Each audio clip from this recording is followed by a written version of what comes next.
Berikut narasi menarik dari channel Crusader Network, channel kaum Katolik tradisionalis.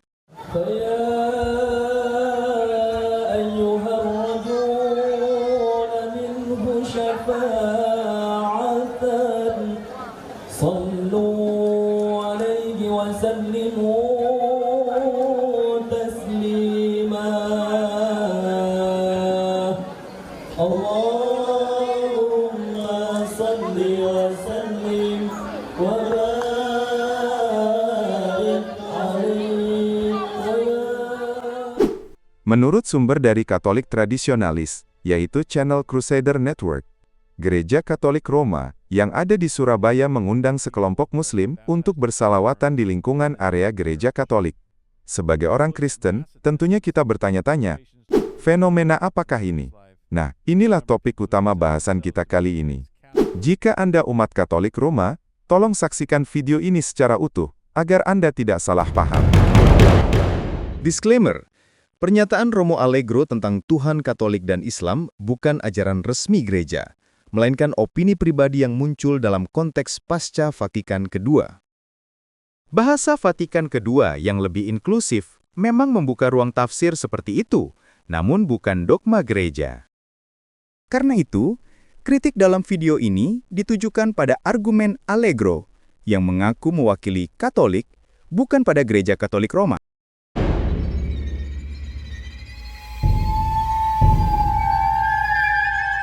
Sebetulnya, peristiwa sholawatan yang kita lihat di awal video itu mirip dengan kejadian yang pernah terjadi di Vatikan. Paus Fransiskus pernah mengizinkan ritual pemujaan atas patung, Pachamama, yaitu Dewi Bumi dari suku Inca di Taman Vatikan, dan bahkan patung itu diarak masuk ke dalam Basilika Santo Petrus pada Oktober 2019. Topik ini sudah dibahas di video sebelumnya, yaitu video nomor 275. Nah, perlu diingat bahwa kedua peristiwa tersebut memang terjadi di dalam lingkungan gereja, dan ini memang membuat banyak orang Kristen mempertanyakan keputusan tersebut. Dan bagi Anda umat Kristen tentunya bertanya-tanya, apakah ritual sholawatan yang dilakukan oleh umat Muslim itu? Sholawatan adalah ritual yang sangat penting bagi umat Muslim, karena mereka memuji dan mengagungkan Nabi Muhammad sebagai Rasul Allah. Dan memang sangat ironis, jika Gereja Katolik Roma mengizinkan umat Muslim untuk melakukan sholawatan di gereja, di mana tempat yang seharusnya digunakan untuk memuji dan memuliakan Tuhan Yesus. Tetapi malahan dikumandangkan puji-pujian untuk nabi agama lain. Dan belum lagi jika kita bicara ajaran agama Islam yang menolak doktrin Tritunggal dan keilahian Kristus. Apakah ini termasuk sinkretisme atau toleransi agama yang kebablasan? Dan ada kejadian menarik lainnya yang dibahas di dalam video nomor 311, yaitu saat pihak perpustakaan apostolik di Vatikan memberikan sebuah ruangan bagi pihak Muslim untuk melakukan sholat. Nah, sebagai umat Kristen tentunya kita bertanya-tanya, mengapa Gereja Katolik Roma mengizinkan semua peristiwa tersebut terjadi? Jawabannya sederhana, yaitu Konsili Vatikan Kedua. Konsili Vatikan Kedua yang diadakan pada tahun 1960-an telah mengubah wajah Gereja Katolik Roma secara radikal. Nah, saat saya mengatakan bahwa Konsili Vatikan Kedua telah mengubah wajah asli Gereja Katolik Roma, ada seorang umat Katolik mengatakan di kolom komentar di video itu sebagai berikut. Jika tidak memahami dan tidak bisa membedakan dogma, doktrin, dan disiplin pastoral, maka wajar saja jika menuduh ajaran Katolik berubah setelah Konsili Vatikan Kedua. Sejak dahulu, Gereja Katolik membedakan dogma, doktrin, dan disiplin pastoral. Dogma, kebenaran iman tidak bisa berubah. Doktrin bisa diperdalam. Disiplin pastoral bisa menyesuaikan konteks. Konsili Vatikan Kedua tidak mengubah dogma ekaristi, Tritunggal, infabilitas, dan lain-lain. Yang mengalami perubahan adalah liturgi, pendekatan kepada dunia modern, ekumenisme, katekesa. Dan memang, jika kita berdiskusi dengan umat Katolik mengenai Konsili Vatikan Kedua yang telah mengubah wajah asli Gereja Katolik Roma secara radikal, maka mereka akan menolaknya dengan jawaban standar yang baru saja kita dengar. Mengapa Gereja Roma menolak adanya perubahan yang radikal? Karena jika Gereja Roma mengakui adanya perubahan dogma, maka ini membuktikan bahwa tradisi suci yang diyakini umat Katolik hanyalah tradisi buatan manusia, bukan bersumber dari Tuhan sendiri, seperti yang mereka klaim selama berabad-abad. Tuhan tidak mungkin berubah. Jika ada perubahan, maka semua klaim-klaim Gereja Roma runtuh berkeping-keping. Oleh karena itu, dengan segala upaya, Gereja Roma mempertahankannya dengan berbagai rasionalisasi pembenaran diri, dengan cara bersilat lidah. Nah, pertanyaannya adalah, apakah benar Konsili Vatikan II tidak mengubah dogma Gereja Katolik Roma, seperti yang dikatakan oleh komentator Katolik itu? Apakah mungkin pemahaman yang inklusif dari Gereja Katolik Roma masa kini terhadap agama-agama lain hanyalah sekedar perubahan pastoral, bukan perubahan dogma?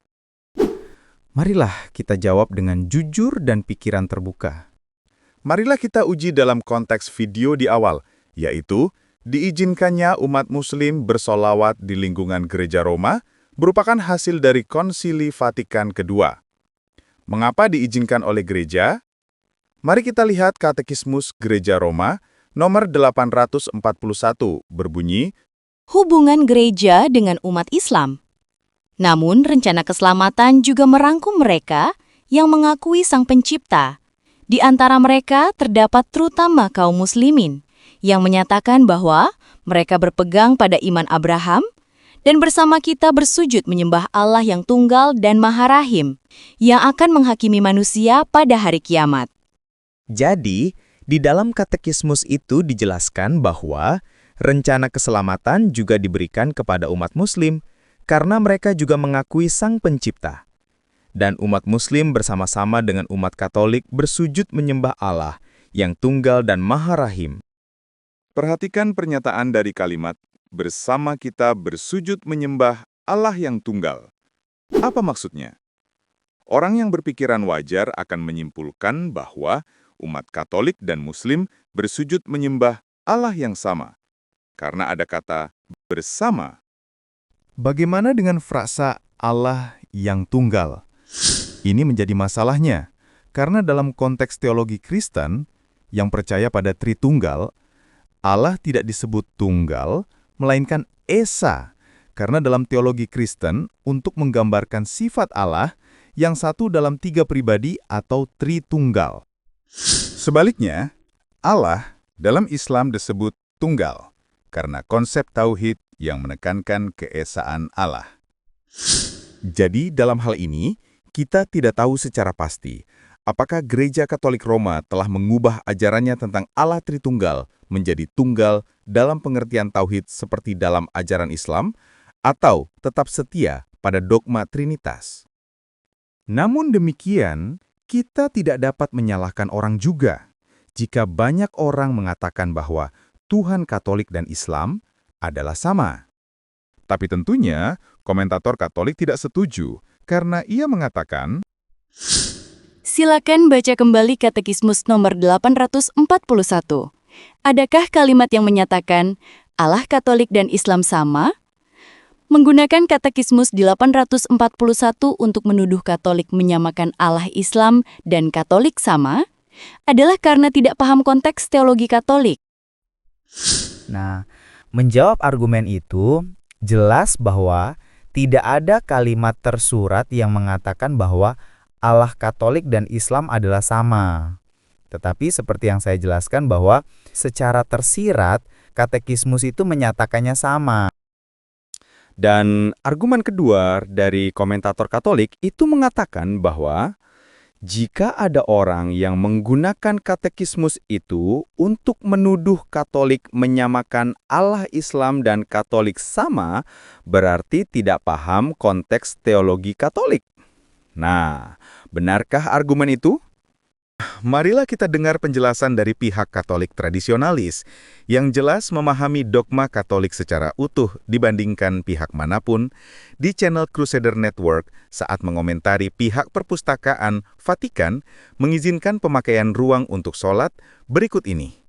Bagi sebagian orang Katolik yang akalnya kurang sehat akibat terkontaminasi racun liberalisme, mereka menganggap tindakan ini sebagai langkah maju dari Gereja Katolik untuk memberi teladan semangat toleransi dan kebebasan beragama. Bagi mereka, Muslim dan Katolik menyembah Tuhan yang sama. Jadi apa salahnya memberi kaum Muslim ruang untuk berjumpa dengan Tuhan menurut cara mereka? Jadi, tuduhan komentator Katolik itu tidaklah sah, karena pihak Katolik tradisionalis sendiri yang jelas memahami dogma Katolik mengatakan bahwa memang Tuhan Katolik dan Islam adalah sama. Jika kaum Katolik tradisionalis tidak menganggapnya sama, maka mereka tidak akan menolak Konsili Vatikan II dan mengatakan bahwa Paus Gereja Katolik Roma adalah antikristus, bukan? Justru mereka yang ikut serta dalam konsili itu menilai Gereja Roma telah mengubah dogmanya secara radikal. Dan seperti yang saya katakan bahwa secara eksplisit dan resmi, Gereja Roma memang tidak mengatakan bahwa Allah Katolik dan Islam adalah sama. Tetapi bukan berarti tidak ada klerusnya yang tidak mengajarkan bahwa Tuhan Katolik dan Islam adalah sama. Mari kita dengar pernyataan dari klerus Katolik yang bernama Patres Allegro berikut ini. Apakah umat Islam menyembah Tuhan yang sama dengan Kristen? Jawaban Katolik, ya secara ontologis. Ya secara ontologis. Jadi menurut Santo Allegro, Tuhan dalam Katolik dan Tuhan dalam Islam adalah Tuhan yang sama, karena sama-sama benar-benar ada. Nah, pernyataan ini menarik untuk dikaji dan perlu kita cermati dengan hati-hati. Apa maksudnya sama secara ontologis? Dan benarkah bisa dikatakan bahwa Tuhan dalam Islam dan Tuhan dalam iman Kristen itu sama jika dilihat dari ontologi? Poin pertama, apa itu ontologis? Secara sederhana, ontologis berbicara tentang hakikat keberadaan yang sejati, yaitu tentang siapa Allah itu dalam dirinya sendiri, bukan sekedar bagaimana manusia merasakan atau menyembahnya. Jadi, jika kita bicara tentang ontologi Allah, kita sedang membahas bagaimana Allah benar-benar ada, bukan sekadar bagaimana kita memahaminya. Dalam iman Kristen, Allah sudah menyatakan dirinya sendiri, dan Ia menyatakan bahwa Ia adalah Allah Tritunggal, yaitu Bapa, Putra, dan Roh Kudus. Mereka bukan tiga Allah, tetapi satu Allah dalam tiga pribadi. Kesatuan ini bukan hanya kesatuan kehendak atau tujuan, tetapi kesatuan dalam hakikat keberadaan, satu esensi ilahi yang sama. Inilah yang disebut kesatuan ontologis dalam Trinitas. Bagaimana dengan ontologi Allah dalam iman Kristen? Ini artinya, secara ontologis, Allah Kristen adalah pribadi yang relasional dan penuh kasih di dalam dirinya sendiri. Kasih dan komunikasi sudah ada di dalam Allah, bahkan sebelum Ia menciptakan apapun. Bapa mengasihi Putra, Putra mengasihi Bapa, dan kasih itu dihembuskan dalam Roh Kudus. Jadi kasih bukan sesuatu yang muncul setelah penciptaan, tetapi sudah ada secara kekal dalam keberadaan Allah sendiri. Inilah inti dari ontologi Allah Kristen, yaitu Allah yang adalah kasih. Allah tidak menciptakan karena kesepian, tetapi karena kasih-Nya yang ingin dibagikan. Ontologi Allah Kristen adalah ontologi kasih yang kekal dan relasional. Poin kedua, sekarang kita perlu tahu pemahaman konsep ontologi Allah dalam Islam. Nah, dalam Islam, Allah dipahami sebagai esa secara mutlak, tidak beranak dan tidak diperanakan, dan tidak ada sesuatu pun yang setara dengan Dia. Ini artinya, secara ontologis, Allah Islam adalah satu pribadi tunggal, tanpa relasi pribadi di dalam dirinya. Kasih dalam konsep Allah Islam baru muncul setelah Ia menciptakan makhluk. Jadi, kasih bukan bagian dari keberadaan Allah yang kekal, tetapi muncul karena relasi dengan ciptaan. Dengan kata lain, ontologi Allah dalam Islam adalah keesaan yang tidak berelasi secara internal. Saya ulang kembali agar Anda benar-benar memahaminya, yaitu Secara ontologis, Allah Islam adalah satu pribadi tunggal. Tidak ada pluralitas pribadi di dalam zatnya. Allah Islam tidak memiliki hubungan kasih yang kekal dalam dirinya sendiri, sebab kasih baru berlaku ketika Ia menciptakan makhluk. Jadi, ontologi Allah Islam adalah monoteisme, satu kesatuan yang tidak berelasi secara internal. Sedangkan ontologi Allah Kristen adalah keesaan yang berelasi dan penuh kasih di dalam dirinya sendiri.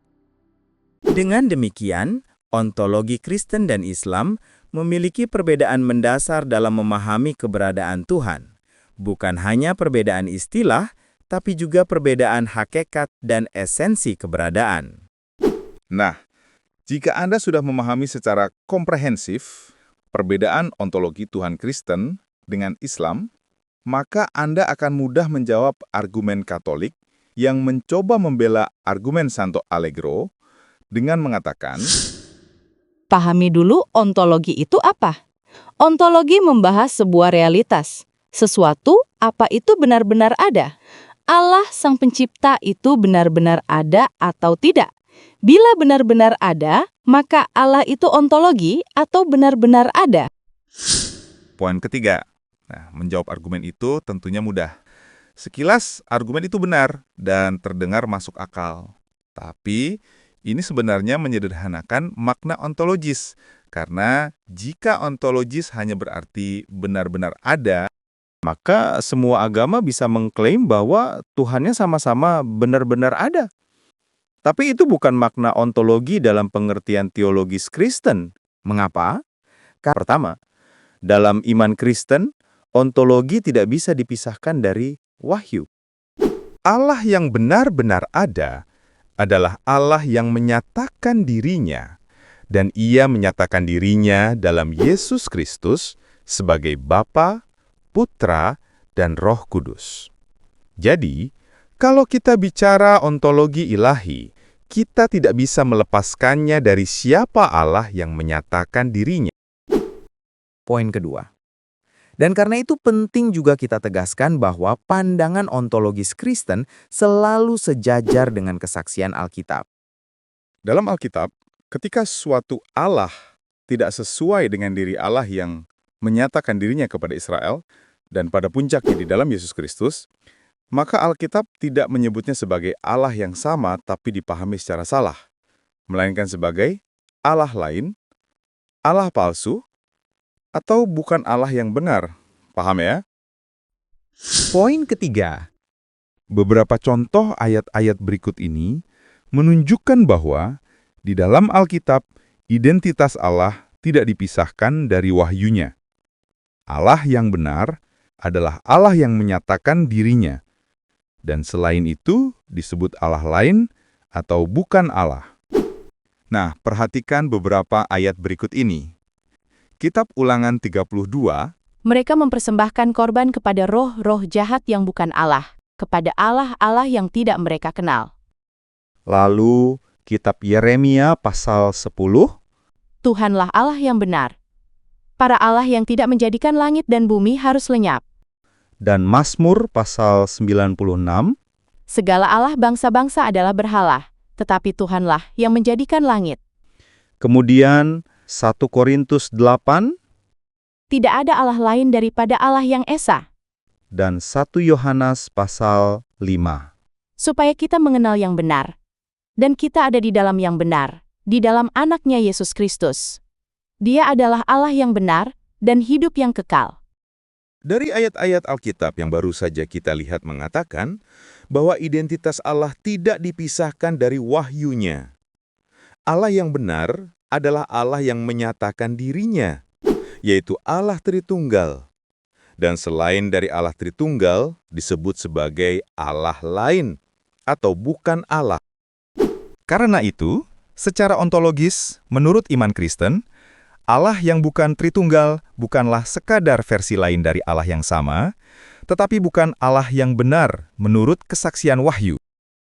Jadi, jika ontologi Kristen harus mengikuti wahyu Alkitab, maka konsep Allah tunggal non-trinitas tidak bisa disebut sebagai Allah yang sama secara ontologis, sebab Alkitab secara konsisten menyebut ilah-ilah yang tidak sesuai dengan wahyu sebagai bukan Allah. Poin keempat. Lalu, apakah Allah Katolik dan Allah Islam sama secara ontologis? Setelah dijelaskan panjang lebar, maka jawabannya tidak. Mengapa? Karena ontologi bukan cuma soal ada atau tidak ada, tetapi tentang siapa yang benar-benar ada dan bagaimana keberadaannya itu nyata. Jika Allah yang benar-benar ada adalah Allah Tritunggal, yaitu Bapa, Putra, dan Roh Kudus, maka Allah yang tidak mengakui Tritunggal tidak menunjuk pada keberadaan yang sama. Dan ini bukan sekadar beda pengetahuan, tapi beda hakikat keberadaan Allah itu sendiri. Dan bukan saya ingin merendahkan umat Katolik yang menonton video ini, tetapi saya yakin bahwa umat Katolik tidak akan memahami secara utuh penjelasan yang diberikan karena memang topik ini merupakan makanan keras bagi Anda yang biasanya mendengar topik hiburan yang ringan dan lucu dari romo-romo Anda di gereja. Contohnya, umat Katolik akan bertanya, jadi ada berapa Tuhan? Apa Protestan percaya banyak Tuhan yang mencipta dunia ini? Nah, jika Anda masih berkutat pada pertanyaan tersebut, silahkan tonton dan cermati ulang penjelasan video ini. Poin kelima. Lalu bagaimana pemahaman gereja Roma dulu dan sekarang? Menariknya, sebelum Konsili Vatikan II, gereja Katolik dan teologi Protestan, baik Lutheran dan Calvinis, memiliki pemahaman yang sama soal ini. Keduanya sama-sama meyakini bahwa Allah yang sejati secara ontologis adalah Allah Tritunggal. Mereka juga sama-sama menolak gagasan bahwa semua agama menyembah Allah yang sama. Mari kita lihat lebih jelas. Pertama, sebelum Vatikan II, teologi Gereja Roma masih sangat tegas mengajarkan bahwa Allah yang sejati hanya dapat dikenal melalui wahyu yang benar, yaitu Allah yang menyatakan diri dalam Kristus.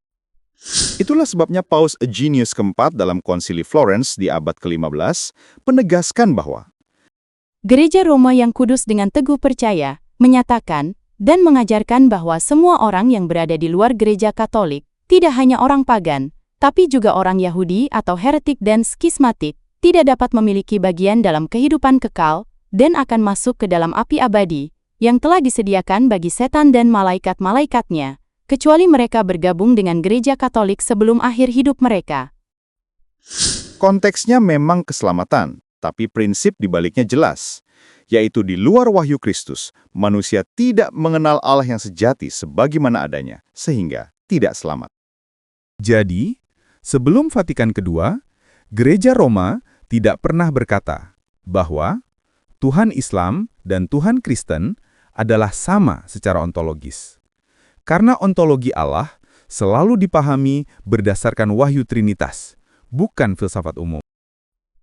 Kedua, di sisi lain, para reformator juga berpikir sama dengan Gereja Roma, yaitu Allah yang benar-benar ada adalah Allah Tritunggal, bukan konsep universal tentang Yang Maha Esa. Dalam teologi Calvin dan para reformator, Allah yang sejati adalah Allah Tritunggal yang menyatakan dirinya dalam Alkitab. Manusia berdosa tidak dapat mengenal Allah yang benar tanpa wahyu. Calvin berkata, kita hanya dapat mengenal Allah sebagaimana Ia menyatakan dirinya dalam kitab suci.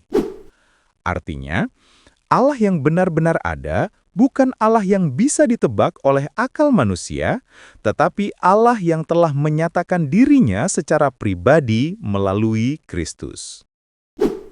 Jadi, sama seperti teologi Katolik sebelum Vatikan II, para reformator juga menolak ide bahwa semua agama menyembah Allah yang sama, karena Allah yang sejati hanya dikenal melalui wahyunya sendiri. Poin keenam. Setelah Vatikan II, terjadi perubahan radikal. Gereja Katolik mulai memakai bahasa yang berbeda.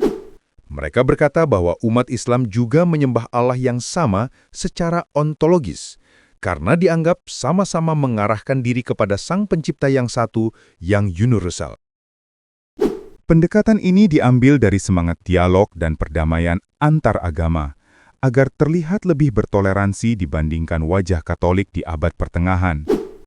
Tetapi sayangnya, secara teologis, itu mengubah akar pandangan Katolik lama tentang Allah Trinitas. Dulu, ontologi Allah selalu terikat pada wahyu Tritunggal. Sekarang, ontologi dipahami secara umum dan filosofis seolah-olah Allah adalah realitas transenden yang sama di balik semua agama monoteistik. Padahal, baik teologi Katolik lama maupun Protestan akan berkata, Allah yang benar-benar ada hanyalah Allah Tritunggal yang menyatakan diri dalam Kristus. Nah, mengakhiri video ini, saya ingin memberikan kesimpulan, yaitu sebelum Vatikan II, Gereja Roma dan Protestan tradisi Lutheran dan Calvinis sejalan secara ontologis, yaitu keduanya percaya kepada Allah Tritunggal yang sama, keduanya menolak ide bahwa semua agama menyembah Allah yang sama. Dan keduanya mengaitkan ontologi Allah dengan wahyunya sendiri.